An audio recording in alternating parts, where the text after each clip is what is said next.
Vamos a sumergirnos en la historia de una de las apuestas más arriesgadas en la historia de la ciencia.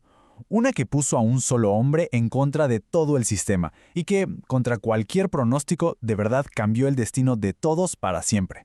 A ver, hay que imaginar un mundo donde algo tan común como la mordida de un perro podía convertirse en una pesadilla, en un terror indescriptible. En el siglo XIX, esa era la cruda realidad. La rabia era, literal, un camino sin regreso. Pero un hombre se atrevió a desafiar lo que se consideraba incurable. Bueno, entremos en materia. Luis Pasteur no era médico, ojo, era químico. Y esto es clave. ¿Por qué? Porque no le debía ninguna lealtad a las viejas costumbres médicas, que, la verdad, muchas estaban peligrosamente equivocadas. Se convirtió, pues, en un rebelde con una causa muy clara. ¿Qué tal la audacia? Hay que imaginarse la escena. Pasteur, de pie, frente a los médicos más reconocidos de París y básicamente acusándolos en su cara de ser portadores de la muerte en las salas de maternidad. No se guardó absolutamente nada. El choque de ideas era total. Por un lado, estaba la creencia de que la enfermedad era como una especie de vapor, algo que surgía de la nada. Y por el otro, la revolucionaria teoría de los gérmenes de Pasteur. Él decía, no, el enemigo es real, está vivo, aunque no podamos verlo a simple vista. Y esto nos lleva al momento que de verdad lo cambia todo. No fue un plan perfecto y calculado, ¿eh? Fue más bien un golpe de suerte, un accidente afortunado que terminó revelando un principio que es la base de la inmunología moderna. Esta es la pregunta que está justo en el centro del descubrimiento de Pasteur. La respuesta, la verdad, no tiene mucha lógica. Parece una contradicción.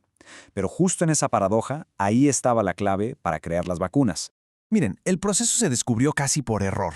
Un cultivo de cólera de pollo se quedó olvidado durante unas vacaciones. Cuando regresó, Pasteur inyectó ese cultivo ya viejo en unos pollos y, para su sorpresa, no se murieron.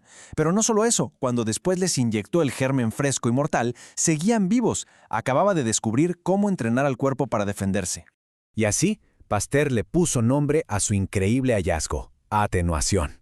La idea central es esta: domar a la bestia. Es decir, tomar al germen asesino, debilitarlo lo suficiente para que no mate, pero que siga siendo reconocible para que el cuerpo aprenda a identificarlo y a combatirlo. Una vez descubierto el principio de atenuación, el siguiente paso era obvio. Había que demostrárselo al mundo. Y no eligió cualquier escenario, ¿eh? Lo hizo a la vista de todos, en una granja en Pouilly-le-Fort, y con una de las enfermedades más temidas por los ganaderos, el ántrax.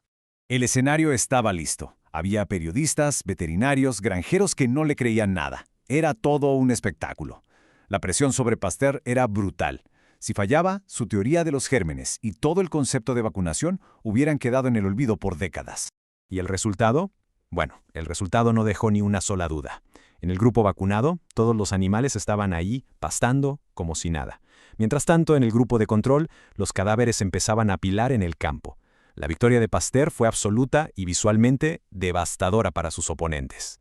La alegría fue total. Esto no fue solo un triunfo para la ciencia, fue una reivindicación personal para él. Pasteur había demostrado, sin lugar a dudas, que podía controlar a esos asesinos invisibles. El mundo de la medicina a partir de ese día ya no volvería a ser el mismo. Después de su éxito con el ántrax, Pasteur se fijó en el enemigo más aterrador de todos: la rabia. Una enfermedad que no solo era 100% mortal, sino que además el bicho que la causaba era completamente invisible para los microscopios de esa época. Los obstáculos eran gigantescos. A ver, ¿cómo se lucha contra algo que ni siquiera se puede ver? ¿Cómo se cultiva o se debilita un germen que solo vive dentro del tejido nervioso de sus víctimas? De verdad parecía un problema sin solución. La solución de Pasteur fue tan macabra como brillante. Lo que hacía era infectar conejos con rabia y, una vez que morían, extraía sus médulas espinales. Luego las colgaba a secar. Y con cada día que pasaba, el virus en ese tejido se iba debilitando. Así fue como creó una serie de vacunas, desde la más débil hasta la más fuerte.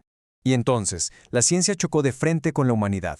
El 6 de julio de 1885 llegó a su laboratorio una madre con su hijo de 9 años, un niño llamado Joseph Meister. Lo había mordido un perro con rabia y las heridas eran terribles. Pasteur se enfrentó a un dilema espantoso. Su vacuna nunca, jamás, se había probado en humanos. Y él, recordemos, no era médico.